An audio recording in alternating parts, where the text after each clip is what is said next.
ವೈದ್ಯಕೀಯ ವಿದ್ಯಾರ್ಥಿಗಳ ಮೇಲೆ ಅತ್ಯಾಚಾರ ಮಾಡಿದ ಕಾಮಕರನ್ನು ಗಲ್ಲಿಗೇರಿಸಿ ವೈದ್ಯಕೀಯ ವಿದ್ಯಾರ್ಥಿಗಳ ಮೇಲೆ ಅತ್ಯಾಚಾರ ಮಾಡಿದ ಕಾಮಕರನ್ನು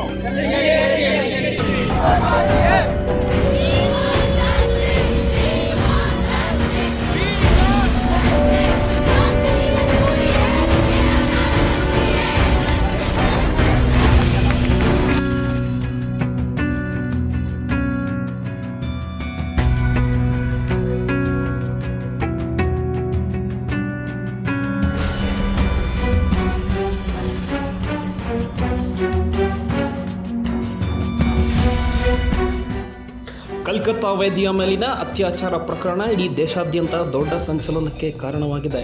ಅಕ್ಷರಶಃ ಇಡೀ ದೇಶವೇ ಈ ಪ್ರಕರಣಕ್ಕೆ ಸಂಬಂಧಿಸಿದಂತೆ ಆಕ್ರೋಶಗೊಂಡಿದೆ. ಬಹುಶಃ ಹತ್ರಾಸ್ ಪ್ರಕರಣ ಮಣಿಪುರ ಘಟನೆಯ ನಂತರ ಅತಿ ಹೆಚ್ಚು ಸದ್ದು ಮಾಡಿದ ಪ್ರಕರಣವಿದು ಎಂದರೂ ಅತಿಯೋಶಕ್ತಿಯೇನಲ್ಲ.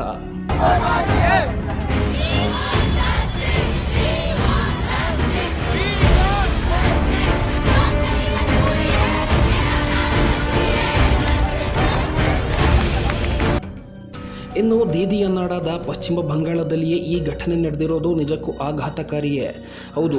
ಬೆಂದ ಮನೆಯಲ್ಲಿ ಗಣ ಹಿರಿಯೋ ಕೆಲಸ ಮಾಡೋ ರಾಜಕಾರಣಿಗಳು ಇಲ್ಲಿಯೂ ಕೂಡ ತಮ್ಮ ಬೇಳೆ ಬೇಯಿಸೋ ಕೆಲಸವನ್ನು ಮಾಡ್ತಾ ಇದ್ದಾರೆ. ರಾಜ್ಯದಲ್ಲಿಯೂ ಈ ಘಟನೆ ಕುರಿತು ವ್ಯಾಪಕ ಪ್ರತಿಭಟನೆ ವ್ಯಕ್ತವಾಗಿದೆ. ಕರ್ನಾಟಕ ರಕ್ಷಣಾ ವೇದಿಕೆ ಶಿವರಾಮೇಗೌಡ ಬಣದ ವತಿಯಿಂದ ಯಲಹಂಕದಲ್ಲಿ ಪ್ರತಿಭಟನೆಯನ್ನು ಹಮ್ಮಿಕೊಳ್ಳಲಾಗಿತ್ತು. ಈ ಸಂದರ್ಭದಲ್ಲಿ ಮಾತನಾಡಿದ ಸಂಘಟನೆಯ ಮುಖ್ಯಸ್ಥರಾದ ಯಲಹಂಕ ಗುರು, ಈ ಘಟನೆಯನ್ನು ಖಂಡಿಸುತ್ತೇವೆ. ಜೊತೆಗೆ ಕರ್ನಾಟಕ ರಕ್ಷಣಾ ವೇದಿಕೆ ಶಿವರಾಮೇಗೌಡ ಬಣ ಯಾವಾಗಲೂ ಮಹಿಳೆಯರ ಪರ ಇರ್ತೇವೆ. ಮಮತಾ ಬ್ಯಾನರ್ಜಿ ಒಬ್ಬ ಹೆಣ್ಮಗಳಾಗಿ ಸರಿಯಾಗಿ ಈ ವಿಚಾರದಲ್ಲಿ ಕ್ರಮ ಕೈಗೊಳ್ಳಬೇಕು. ಕೇಂದ್ರ ಸರ್ಕಾರ ಈ ಕುರಿತು ಕಠಿಣ ಕ್ರಮ ಕೈಗೊಳ್ಳಬೇಕು. ವೈದ್ಯರ ರಕ್ಷಣೆಗೂ ಕ್ರಮ ಕೈಗೊಳ್ಳಬೇಕು ಎಂದು ಆಗ್ರಹಿಸಿದರು. ಇನ್ನು ಇದೇ ಸಂದರ್ಭದಲ್ಲಿ ಮಾತನಾಡಿದ ಸಂಘಟನೆಯ ಮತ್ತೊಬ್ಬ ಪ್ರಮುಖರಾದ ಪ್ರಕಾಶ್, ಈ ಘಟನೆಯನ್ನು ಮಾಡಿದವರನ್ನ ಗಲ್ಲಿಗೇರಿಸುವಂತೆ ಆಗ್ರಹಿಸಿದರು. ನಾವು ಕರ್ನಾಟಕ ರಕ್ಷಣಾ ವೇದಿಕೆ ಶಿವರಾಮೇಗೌಡ ಬಣದಿಂದ ನಾವು ಮತ್ತು ನಮ್ಮ ಗುರು ಮತ್ತು ಸಂಘಟನೆಲ್ಲ ಸೇರಿ ಏನು ಪಶ್ಚಿಮ ಬಂಗಾಳದಲ್ಲಿ ಈ ಸರ್ಕಾರ ವೈಫಲ್ಯದಿಂದ ಹೆಣ್ಣುಮಕ್ಕಳು ಮೌಮಿತ ದೇವನಾಥ್ ಮೇಲೆ ಅತ್ಯಾಚಾರ ನಡೆದಿದೆ. ಅದಾಗಿ ಇದುವರೆಗೂ ಬಂಧನ ಆಗಿಲ್ಲ, ಅವನು ಬಂಧಿಸಿಲ್ಲ, ಅವನ ಮೇಲೆ ಕ್ರಮಗೊಂಡಿಲ್ಲ. ಇದೆಂತ ಸರ್, ನಾರಿನ ಪೂಜಿಸೋ ಇಂಥ ಪುಣ್ಯ ಭೂಮಿಯಲ್ಲಿ ಭಾರತ ಮಾತೆ ಪೂಜಿಸಿ ಎಲ್ಲ ಹೆಣ್ಣು ಹೋಲಿಕೆ ಮಾಡುವಂಥ ಪುಣ್ಯ ಭೂಮಿಯಲ್ಲಿ ಒಂದು ಹೆಣ್ಣಿನ ಮೇಲೆ ಅತ್ಯಾಚಾರ ಮಾಡಿ ಪೈಶಾಚಿಕ ಕೃತ್ಯ ಎಷ್ಟಿದ್ದಾರೆ. ಆದರೆ ಆ ಸರ್ಕಾರ ಅವ್ರನ್ನ ಬಂಧಿಸಿ ಅವರಿಗೆ ಗಲ್ಲಿಗೇರಿಸುವಂಥಲ್ಲಿ ವಿಫಲವಾಗಿದೆ. ನಾಡಿದಾದ್ಯಂತ ವೈದಿಕರು ಮುಷ್ಕರ ಮಾಡಿದ್ರು ಕೂಡ ಅವರಿಗೆ ನ್ಯಾಯ ದೊರಕಿಸಿಲ್ಲ. ಅದರ ವತಿಯಿಂದ ಇವತ್ತು ಕರ್ನಾಟಕ ರಕ್ಷಣಾ ವೇದಿಕೆ ಯಲಹಂಕ ಭಾಗದಲ್ಲಿ ಈ ಪ್ರತಿಭಟನೆ ಹಮ್ಮಿಕೊಂಡು ನಾವು ಅವ್ರಿಗೆ ಆತ್ಮಕ್ಕೆ ಶಾಂತಿ ಕೋರುವ ಮೂಲಕ ಈ ನಮ್ಮ ವಿರೋಧವನ್ನು ಆ ಸರ್ಕಾರ ವಿರುದ್ಧ, ಪಶ್ಚಿಮ ಬಂಗಾಳ ಸರ್ಕಾರ ವಿರುದ್ಧ, ಮಮತಾ ಬ್ಯಾನರ್ಜಿ ಸರ್ಕಾರ ವಿರುದ್ಧ ನಾವು ಧಿಕ್ಕಾರವನ್ನು ಕೂಗ್ತಿದ್ದೇವೆ.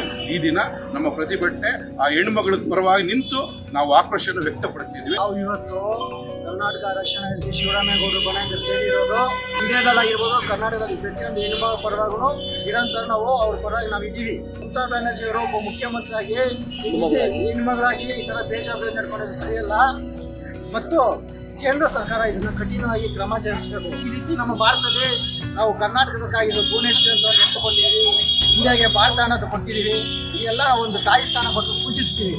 ಆದರೆ ಇಲ್ಲಿರೋ ಕಿಡಿಗೇಡಿಗಳಿಗೆ ಯಾವುದೇ ರೀತಿ ಭಯ ಇಲ್ಲ, ಕಾನೂನು ಮೇಲೆ ಅರಿವಿಲ್ಲ, ಇದೇ ರೀತಿ ಹೋಗ್ತಾರೆ.